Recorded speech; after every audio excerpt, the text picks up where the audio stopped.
Welcome to kitchen கதம்பம். இன்னைக்கு வறுத்த சேமியா வச்சு ஒரு அருமையான பிரியாணி எப்படி பண்ணலான்னு பார்க்கலாம். இது வெறும் பிரியாணியாகவும் இல்லைன்னா தக்காளி சாதமாகவும் காய்கறிகள் சேர்த்து பிரியாணியாகவும் பண்ணலாம். இப்போது ஒரு பேனில் 1 டீஸ்பூன் நெய் விட்டு ஒரு ப்ரெட்டை சிறு துண்டுகளாக வெட்டி நல்லா பொன்னிறமாக வறுத்து எடுத்துக்கோங்க. மிதமான தீயிலேயே பண்ணுங்கள், கறிக்கிறாதீங்க. நெய்யில் வறுத்த ப்ரெட்டு துண்டு இந்த பிரியாணிக்கு நல்ல சுவையை கொடுக்கும்.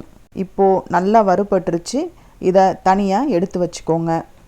இப்போது அதே பேனை க்ளீன் பண்ணிவிட்டு ஒரு 3லேருந்து 4 டேபிள் ஸ்பூன் எண்ணெய் சேர்த்துக்கோங்க. இதுக்கு கடலை எண்ணெய் நல்ல ருசியை கொடுக்கும்.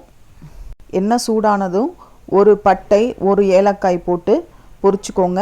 1 டீஸ்பூன் சோம்பு போட்டு பொரிய விடுங்க. 3 பெரிய வெங்காயத்தை ஸ்லைஸ் பண்ணி சேர்த்துக்கோங்க. இந்த பெரிய வெங்காயம் நல்லா பொன்னிறமாக வதங்கணும்.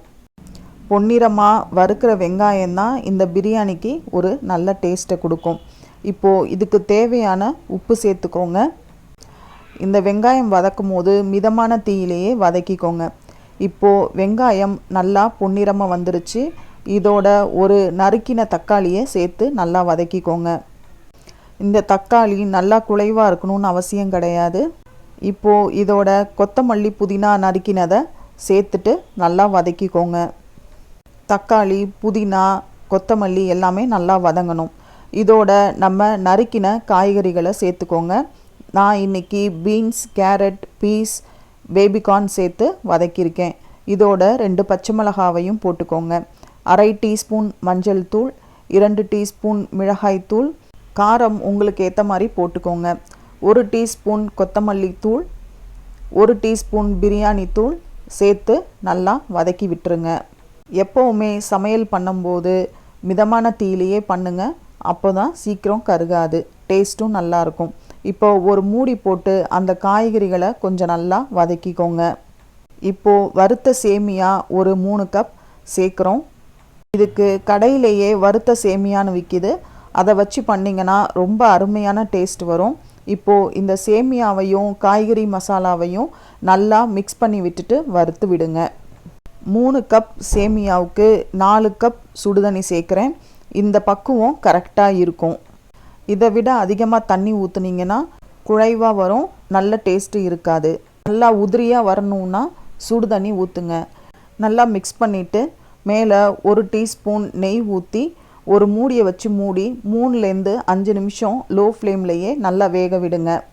ஒரு 4 நிமிஷம் கழித்து மூடியை திறந்து மிக்ஸ் பண்ணி விடுங்க. இன்னும் கொஞ்சம் தண்ணி இருக்குது, அதனால் திரும்பவும் மூடி போட்டு ஒரு 2லேருந்து 3 நிமிஷம் நம்ம வேக வைக்கலாம். இந்த சேமியா பிரியாணி பண்ணும்போது அவசரப்படாமல் கொஞ்சம் மிதமான தீயிலேயே வச்சு பண்ணுங்கள். அப்போ தான் நல்லா உதிரியாக நல்லா டேஸ்ட்டாக வரும்.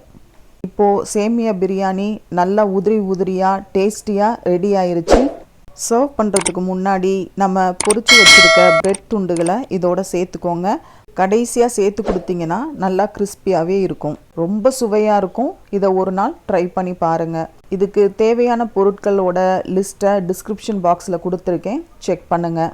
இந்த வீடியோ உங்களுக்கு பிடிச்சிருந்தா ஷேர், லைக், கமெண்ட் பண்ணுங்கள். முக்கியமாக சப்ஸ்கிரைப் பண்ணுங்கள். தேங்க்யூ ஃபார் வாட்சிங் கிச்சன் கதம்பம். மீண்டும் சந்திப்போம். நன்றி, வணக்கம்.